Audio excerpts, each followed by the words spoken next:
saya juga ngelihat beberapa usaha yang pernah promo di Pekanbaru Kuliner itu dari mereka usahanya baru dari rumah sampai punya toko, sampai punya ruko sendiri, sampai dikenal orang, itu saya udah melihat perjalanan mereka.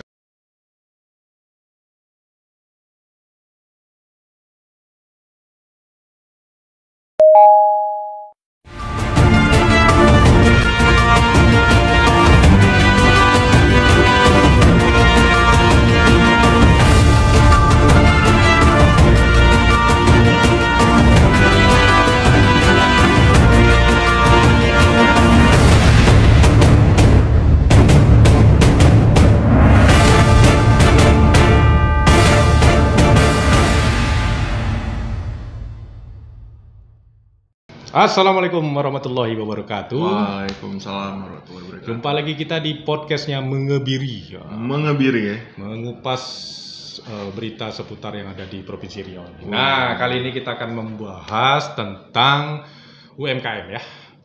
UMKM. Jadi pandemi sudah menjalani 1 tahun.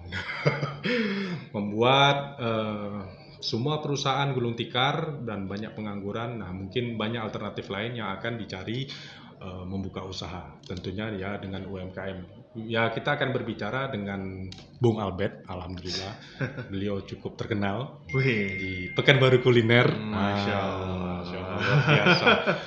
Kita lihat di Instagramnya nanti ya, di Pekanbaru Kuliner. Beliau ini salah satu mencicipi makanan yang ada di Pekanbaru nih. Waduh, ini ya raja kuliner lah beliau nih. Raja Tukang kuliner. icip-icip ya. Tukang icip-icip ya. Ini mau diicip juga. Ini mau diicip juga. Ada juga katanya yang mau diicip. Oh, ini ada juga nanti mau diicipnya. Jadi kita akan membahas apakah dengan membuka usaha kuliner ini bisa membangkitkan ekonomi buat kita sendiri atau malah berbalik. Nah, begitu kan. Nah, nanti kita akan membagi rahasia. Nanti kita akan minta kepada Bung Albert rahasia-rahasianya atau trik-triknya untuk misalnya bagi apa namanya guys. Nah, kita manggilnya guys ya. Ya, biasanya kalau di TV manggilnya pemirsa. Oh, pemirsa ini guys ya. Ini tetap juga masuk TV kita nanti nih. Siap. Baik, kita tidak berlama-lama saja. Oke. Assalamualaikum. Waalaikumsalam Bang Eka. Apa kabar Om? Baik, alhamdulillah. Gimana kalau kita membuka usaha kemudian dia di masa pandemi ini, apa triknya Om? Jadi gini, sebenarnya masa pandemi usaha kuliner itu Potensial ya? potensial. Oke. Karena usaha kuliner itu kan salah satu kebutuhan pokok ya, primer. Ya. Primer. Jadi kenapa saya bilang potensial? Karena semua orang lebih banyak berada di rumah. Oke. Ya. Dan usaha kuliner yang saya maksud adalah usaha kuliner online. Oke. Apalagi dengan ditambahnya adanya aplikasi kayak Gojek, Grab segala macam. Nah, itu sangat membantu sekali ya. Tapi tetap menjalankan protokol kesehatan. Ya. Nah, jadi juga di Pekanbaru Kuliner sendiri itu malah yang promo makin banyak. Oh iya. Untuk promo usaha makanannya. Iya. Jadi mereka usaha kuliner online itu aman. Kenapa aman? Dia buka PO. Oke. PO-nya kuotanya sudah mencukupi. Uang udah ditransfer atau DP duluan. Dibuat. Tinggal kirim. Jadi simpel ya. Jadi simpel dan uangnya tetap berputar. Oke. Gitu. Jadi varian makanan pun banyak. Iya. Ada yang requestnya mungkin yang pertama tadi mungkin frozen food ya. Iya. Dia bikin yang frozen food, ada juga yang ready to eat. Jadi ditetapkan nanti pengantaran jam sekian. Jadi sebelum misalnya jam 11 nih pengantaran pertama. Itu jam 10 mereka udah prepare, udah masak, panas-panas langsung dikirim. Via Gojek Online atau mereka biasanya juga punya jasa kurir sendiri. Nah, itu mungkin lebih murah dan lebih higienis gitu. Dia memang ada juga misalnya saya lihat di online itu promosi misalnya beli sekian. Itu salah satu trik marketingnya. Trik marketingnya juga. Ya, jadi misalnya beli 10 gratis 1 gitu kan, beli 5 gratis 1 atau beli nominal berapa dapatnya ini gitu, udah include STK, tes apa segala macam seperti itu. Saya lihat di media sosial khususnya di Facebook itu ada Pekanbaru Jual Beli ataupun di marketplace. Itu marketplace kan, ada grupnya juga komunitas. Nah itu juga banyak tuh. Banyak memang jual apa aja. Jadi cuman ya ini ya 50-50 ya, barangnya apakah bagus atau tidak kan, makanya tergantung lagi ya kita. Ya jadi ya mungkin itu tugasnya penjual ya. Seller juga harus tahu trik-trik jualan seperti apa gitu loh, dan para buyer juga harus tahu, wah ini barangnya gimana nih. Dia pasti lihat juga kan nanti kalau misalnya ada review, komennya apa segala macam. Nah itu juga butuhnya influencer kayak yang saya lakukan gitu kan. Jadi para seller itu promo di kami untuk kami yang menjelaskan gitu kan. Jadi dibuat semenarik mungkin supaya tertariklah para calon konsumen.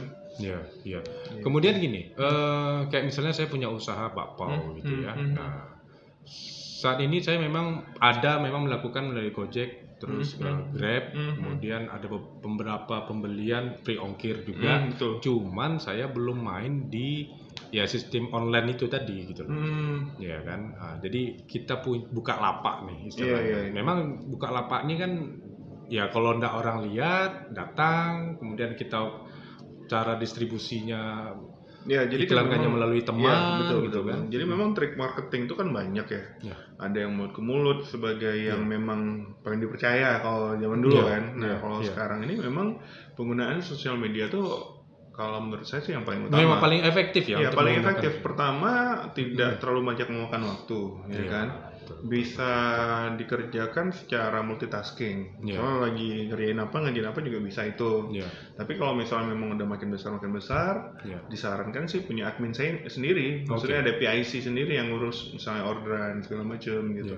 Saya juga ngelihat beberapa usaha yang pernah promo di Pekanbaru Kuliner itu dari mereka usahanya baru dari rumah sampai punya toko, sampai punya ruko sendiri, sampai dikenal orang, itu saya udah melihat perjalanan mereka. Perjalanan itu ya. Udah menyaksikan sendiri malah. Sudah banyak. Udah banyak ya. Beberapa tempat, salah satu itu rumah kue Vera. Rumah kue Vera tuh itu ya? Ya, itu dari rumah tipe 36 mereka punya. Iya. Mereka bikin di garasinya, etalase kecil, sampai sekarang kan luar biasa.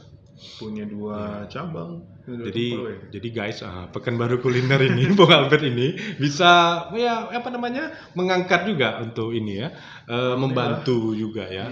Jadi jangan ragu-ragu guys, usaha kita yang punya promonya itu siapa dihubungi? Bung Albert ini di mana Om? Pekanbaru Kuliner, bisa cek di IG-nya, bisa di DM juga di IG Pekanbaru Kuliner. Nah, gitu guys. Bisa subscribe di YouTube-nya juga ada. Di YouTube juga ada ya, Pekanbaru Kuliner juga ya. Semua Pekanbaru Kuliner. Nah, jadi gini, selama Om Albert sudah menjajaki makanan ini gitu loh, ada nggak habis itu mereka tutup atau apa namanya? Ada juga Bang, ada juga. Yang saya tahu ada beberapa. Ada biasanya apa faktor-faktor yang ini? Ya itu tadi, sebenarnya kan usaha ini apapun yang kita lakukan itu kan konsisten yang perlu. Ya, konsisten baik dari segi rasa, servis, kualitas itu kan harus tetap konsisten. Ya mungkin dimana karena beberapa juga yang saya tahu itu tutup, itu tidak menjadi bisnis utamanya. Ada yang mungkin masih bisnis coba-coba ya. Iya. Tapi ada yang memang fokus di bisnis itu. Jadi misalnya suami istri, satunya pegawai negeri, istrinya mungkin ini, itu mungkin masih bisa karena disupport sama suaminya gitu ya. Tapi kalau ada juga yang suami istri cuman iseng-iseng doang, coba. Itu ya agak susah ya. Itu yang susah. Dia memang berarti kalau sudah masuk terjun ke dunia kuliner atau apapun lah usahanya kita. Berarti kita memang harus fokus ke situ ya. Harus fokus karena setahu saya dan sejauh ini saya melihat itu memang kalau untuk usaha kuliner harus fokus, harus turun langsung. Iya, karena yang saya lihat sendiri juga passion dan semangat dari ownernya sendiri itu yang bikin usaha itu maju. Kalau cuma dia nantilah aku kan masih ada ini atau gaya-gaya bosi itu. Gaya bosi sih mungkin oke aja karena dia owner ya. Cuman semangat ini Bang. Semangat penting semangat ya. Niat dan kemauan kalau punya saya sih. Jadi kalau misalnya usahanya itu aku kan besok masih ada kerjaan ini nih, itu nanti aja lah, itu susah. Tapi kalau misalnya dia memang mau, oke lah, aku aku support, istri aku aja yang jalanin nih. Jadi istri fokus di situ.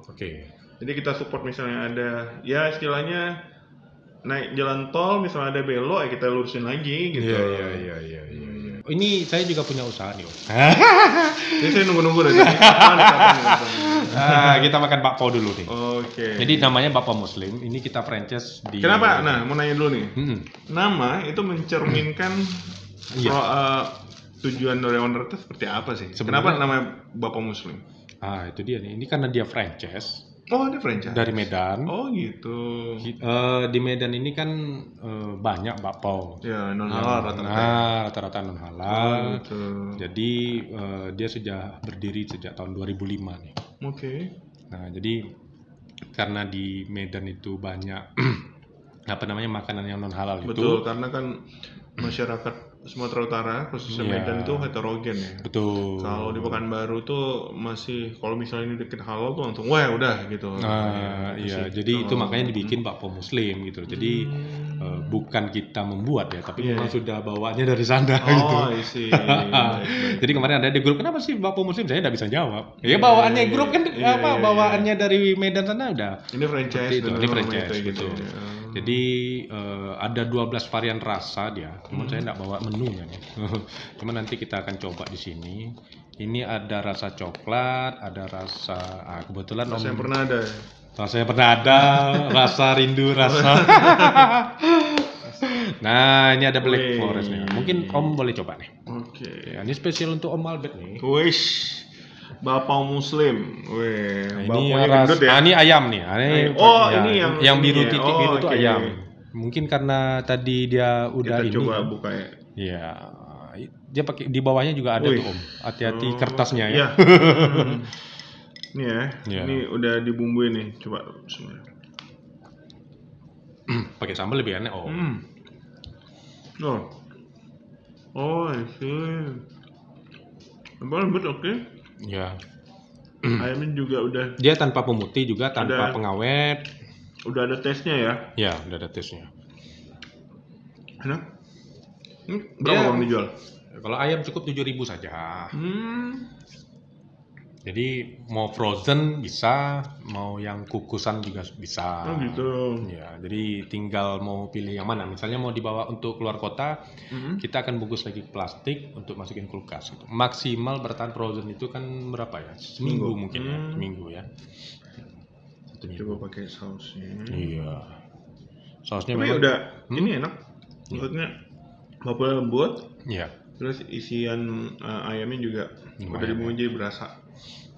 Jadi ada yang asin, ada yang manis ya? Ada. Kalau asin gurih, gurih itu dia coklat keju deh.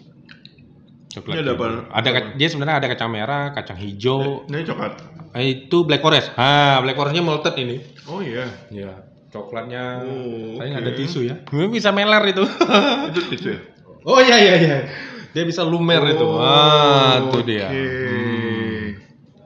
Nah, nih teman-teman, buat yang mau nih recommended nih. Bukan karena diundang ya, disuruh coba. Enak nih. Lembut. Boleh nih. Ini jadi cemilan-cemilan sore. Jadi nanti kita taruh di tempat omnya. Bisa. Di tempat Om Albert nih. Jadi dia juga punya tempat oleh-oleh di Jalan Cendrawasih. Malted intinya. Lumer jadi juga di mulut. Tinggal dikukus aja kalau yang mie emangnya? Tinggal dikukus aja. Kalau ayam 10 menit memang untuk Om Albert nih. Coba aja semua. Mantap. Baik pemirsa, itu tadi bincang-bincang kita sama Om Albert. Mungkin ada tips-tips lain lagi Om Albert untuk disampaikan kepada penonton. Ya mungkin terutama buat teman-teman UMKM, jangan berputus asa karena sebenarnya di balik suatu kejadian yang mungkin dirasa nggak enak ada suatu something yang sebenarnya bisa dimanfaatin gitu. Jadi jangan berpikir bahwa pandemi itu semua bakal bikin hancur. Oke. Usaha-usaha tuh bisa tetap jalan ya, tapi kita tetap harus inovasi. Contohnya yang tadi kayak punya kafe selama pandemi sepi ya bikin paketan yang bisa online gitu loh. Jadi tetap aja jalan, tapi mungkin pengurangan SDM pasti mungkin ya. Tapi bisa tetap dilanjutkan dengan inovasi-inovasi yang berhubungan dengan yang online. Dan juga Bang, aku sempat ini mau sharing juga sedikit. Boleh. Tren di 2021 itu makanan itu bakal back to basic. Oh, seperti apa maksudnya back to basic? Jadi gini, salah satu restoran di Jakarta dan juga di Amerika, restoran pizza. Jadi trennya tuh bakal seperti ini. Mereka menjual adonan pizza, ya, dengan toppingnya, dengan sausnya, itu yang mereka jual. Jadi bukan pizza yang udah masak lagi ya, malah adonannya ya. Adonannya, dough-nya itu yang dijual. Jadi yang dijual adalah experience-nya lagi. Ya. Jadi orang tinggal beli, kalau misalnya pengen makan pizza, tinggal beli pizza, bahan pizza itu mereka masak sendiri di luar. Nah, yang memenangkan pertarungan itu adalah bahwa ini produknya dari yang ini nih pizzanya, yang udah punya nama. Wah, gue juga bisa bikin sendiri di rumah. Kalau bisa, ya ini udah ada adonannya dan ini dari mereka. Sama kalau misalnya mau beli soto yang paling enak nih di Pekanbaru di mana? Si toko jual soto itu jual bumbu sotonya. Iya. Khusus sudah ada? Belum? Di Jakarta udah mulai. Jakarta sudah mulai gitu ya. Sama kayak yang saya tahu Holiko di Jakarta. Itu juga udah jual kayak gitu ya, steak yang udah dibumbuin, jadi orang bikin steak sendiri di rumah. Karena ya pertama pandemi nggak bisa makan di tempat lagi kan. Nah, yang dijual adalah experience tadi. Wah, gue bisa kok bikin steak di rumah. Semua berinovasi ya. Iya, jadi memang harus ada kreativitas. Dan kita harus menggali informasi itu sendiri, nggak bisa cuma berdiam, wah pandemi aku nggak bisa jualan, ya, jangan kayak gitu. Karena kalau kayak gitu kita bakal ya orang nggak ngapa-ngapain aja bisa mati, apalagi orang yang iya kan? Iya. Gitu. Itu sih ya, tetap semangat, ada banyak jalan. Karena jangan membuat diri Anda tidak bisa ngapa-ngapain di tengah pandemi, padahal sebenarnya masih banyak hal-hal yang bisa dilakukan. Betul, gitu. Bagus sekali informasinya dari Bung Albert. Yang penting adalah ada niat dan kemauan. Betul. Jangan ada niat saja gitu. Tapi kalau tidak ada kemauan susah juga itu. Aku niat mau mandi ya. Iya, niat aja. Tapi kemauan mau mandi itu tak ada. Gitu. Baik, itu tadi guys. Ya, kebiasaan pemirsa gitu. Karena suka di layar tembok bukan di layar kaca. Itu tadi obrolan kita sama Om Albert. Jadi sekali lagi yang ingin lihat Instagram Om Albert bisa di Pekanbaru Kuliner. Follow juga, subscribe juga di YouTube-nya. Pekanbaru Kuliner juga. Dan jangan lupa subscribe juga di channel 1 TV Kabel. Nah, mantap. Terima kasih Bang Eka kesempatannya. Saya terima kasih banyak nih. Bisa sharing-sharing lagi next. Oke. Saya undur diri. Ya. Eka Saputra dan makasih. Albert. Assalamualaikum warahmatullahi wabarakatuh.